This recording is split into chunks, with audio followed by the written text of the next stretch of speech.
नमस्कार दोस्तों, हरे कृष्णा, राधे राधे। कैसे हो आप सब लोग। आज के वीडियो में हम देखेंगे अनंत चतुर्दशी के दिन हमें कौन से पूजा सामग्री चाहिए। फ्रेंड्स, अनंत चतुर्दशी की पूजा करने से अनंत गुना फल मिलता है। इस दिन भगवान श्री विष्णु नारायण के अनंत स्वरूप की पूजन की जाती है।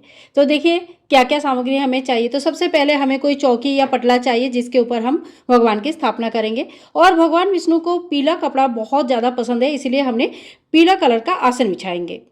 इसके साथ ही देखिए भगवान श्री विष्णु नारायण और माता लक्ष्मी की जो भी स्वरूप आपके पास है, आप उन स्वरूप का पूजा कर सकते हैं।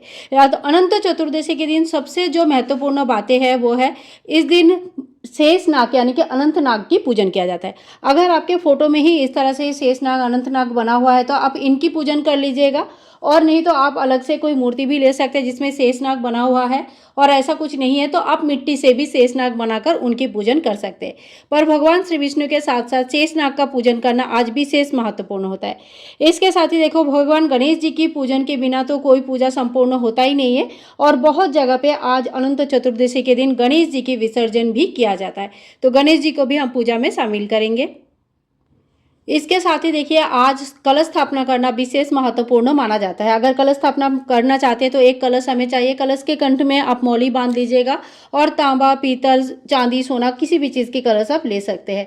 तो यहाँ पे कलश स्थापना के लिए कलश हमने ले लिया। 5 या 7 आम या अशोक के पत्ते लेने हैं। इसके साथ ही हमें चावल लेना है। चावल थोड़ा ज़्यादा मात्रा में ले लीजिएगा। अष्टदल कमल भी हमें चावल से ही बनाना होता है, भगवान की पूजा में भी चावल लगेगा।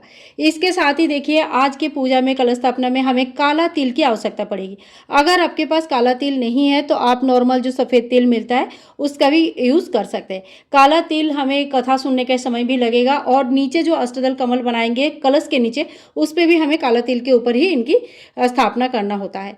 इसके साथ ही देखिए, पूजा के लिए धूप और दीप हमें चाहिए, और एक दीपक हम एक्स्ट्रा और ले लेंगे, जो कि कलश स्थापना जब हम करेंगे ना तो ऊपर दीप कलश की स्थापना होता है। तो दीप कलश के लिए एक दीप लगेगा, और एक नॉर्मल पूजा के लिए अलग से एक दीपक लगेगा। इसके साथ ही हम कपूर ले लेंगे। आरती करने के लिए हमें कपूर जरूर लेनी चाहिए। और कलश में डालने के लिए देखिए क्या क्या 5 सामग्री कम से कम आपको चाहिए होगा। एक हल्दी के गांठ हम ले लेंगे, एक सुपारी ले लेंगे, 2 लौंग यहाँ पे लेना है। लौंग हमेशा जोड़े में ही लेनी है। एक इलायची हमें लेना है, और 1 रुपया का कोई एक सिक्का लेंगे। अगर आप चांदी का सिक्का आपके पास है तो चांदी का सिक्का यूज़ कीजिएगा, और अगर नहीं है तो कोई बात नहीं, जो भी नॉर्मल सिक्का हमारे पास होता है वो भी हम यूज़ कर सकते हैं। और इसके साथ ही थोड़ी सी दक्षिणा हम जरूर ले लेंगे, क्योंकि दक्षिणा पूजा में रही कमियों को पूरा करता है। इसके साथ हम ले लेंगे कलावा। कलावा थोड़ा सा ज़्यादा परिमाण में हमें लेनी है, क्योंकि अनंत हमें बनाना होता है। और इस दिन अनंत धागा या अनंत डोरा जो बनता है, जिसमें 14 गांठन वाला अनंत डोरा बनता है, ये हमें बनाना होता है। तो थोड़ा सा ज़्यादा ही कलावा हमें चाहिए होगा। और ये जो धागा होता है ये आपको मार्केट में भी मिल जाएगी, बहुत ही सुंदर सुंदर डिज़ाइन वाले आते हैं। तो आप चाहे तो रेशमी धागे का या कलावा का मार्केट से भी लेके आ सकते हैं, या आप चाहे तो घर पर भी बना सकते हैं। देखिए बहुत ही आसानी से बन जाता है, और घर पर जो चीज़ें हम बनाते हैं ना, उसमें हमारे भावनाएं जुड़े रहते हैं। तो ये मतलब काफ़ी शुभ होता है इस तरह का धागा बनाकर घर पर पहनाना।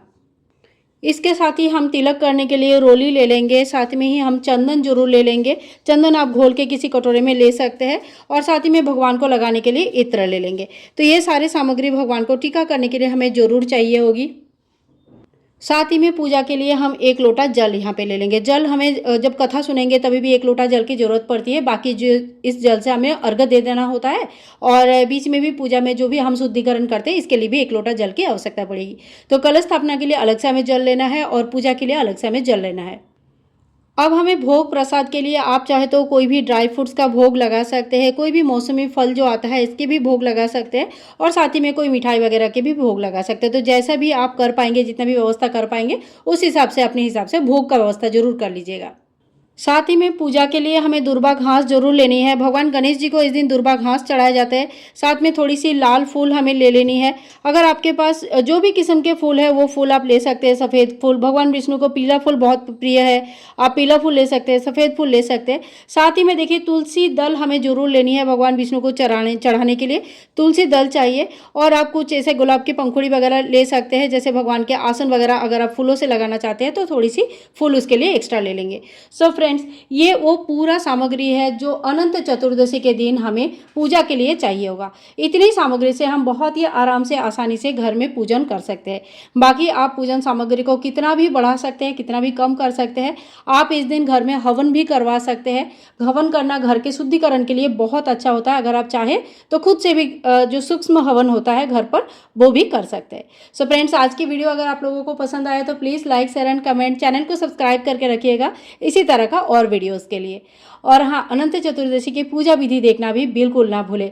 बहुत ही पुण्यदायी और बहुत ही सरल विधि से मैंने आप सभी के साथ पूजा विधि शेयर किया है, तो उसको भी जरूर देखिएगा और साथ में रहिएगा। मिलूंगी नेक्स्ट वीडियो में, तब तक के लिए हरे कृष्णा, राधे राधे।